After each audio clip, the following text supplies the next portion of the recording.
Hi hello నమస్తే welcome to Telugu one cinema. This is Diveshwari. Nandamuri అభిమానులు ఎంతో ఆసక్తిగా ఉత్సాహంగా ఎదురు చూస్తున్న విషయం నందమూరి మోక్షజ్ఞ సినీ రంగ ప్రవేశం. నందమూరి బాలకృష్ణ నటవారసుడిగా మోక్షజ్ఞ రంగంలోకి దిగాలని ప్రతి నందమూరి అభిమాని కోరుకుంటాడు. ఎంతో కాలంగా మోక్షజ్ఞ ఎంట్రీపై రకరకాల వార్తలు వస్తూనే ఉన్నాయి. తన కుమారుడు హీరోగా ఎంట్రీ ఇవ్వబోతున్నాడు అని నందమూరి బాలకృష్ణ చెప్పిన రోజు నుంచే అభిమానుల్లో మోక్షజ్ఞ ఎంట్రీపై భారీ ఎక్స్పెక్టేషన్స్ ఏర్పడ్డాయి.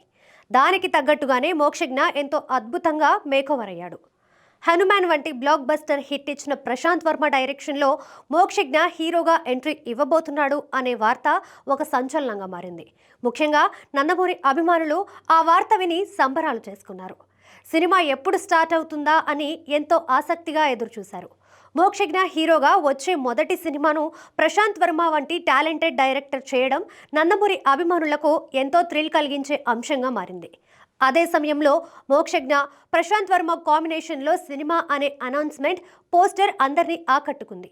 కానీ ఆ తర్వాత ఏం జరిగిందో తెలియదు. కానీ పూజా కార్యక్రమాలు కూడా జరుపుకోకుండానే మోక్షజ్ఞ మొదటి సినిమా ఆగిపోయిందనే వార్త స్ప్రెడ్ అయింది. దానికి కారణం మోక్షజ్ఞ సినిమాను పక్కన పెట్టి మరో సినిమా స్క్రిప్ట్ వర్క్లో ప్రశాంత్ వర్మ బిజీ అయిపోయాడని, అందుకే మోక్షజ్ఞ సినిమా గురించి పట్టించుకోవడం మానేశాడనే న్యూస్ సోషల్ మీడియాలో బాగా వైరల్ అయిపోయింది.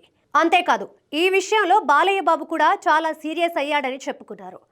ఈ వార్తలన్నీ నందమూరి అభిమానుల్ని బాగా హర్ట్ చేశాయి. ప్రశాంత్ వర్మపై కొందరు అభిమానులు కమెంట్స్ కూడా చేశారు.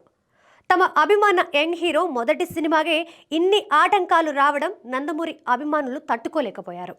అయితే ఈ కాంబినేషన్లో సినిమా లేదు అని, ఆగిపోయిందని, సినిమా ప్రారంభం కాకుండానే రకరకాల ఊహాగానాలు బాగా ప్రచారంలోకి రావడంతో మోక్షజ్ఞ మొదటి సినిమాను నిర్మిస్తున్న ఎస్ఎల్వి సినిమాస్ అధినేతలు ఒక ప్రకటన విడుదల చేశారు.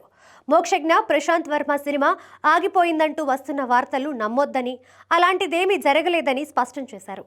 ఈ సినిమాకి సంబంధించిన ఎలాంటి సమాచారమైనా సోషల్ మీడియా హ్యాండిల్స్ ద్వారా మేమే తెలియజేస్తామని, ఏదైనా అధికారికంగా మేము ప్రకటించిన తర్వాత నిర్ధారణ చేసుకోవాలని విజ్ఞప్తి చేశారు.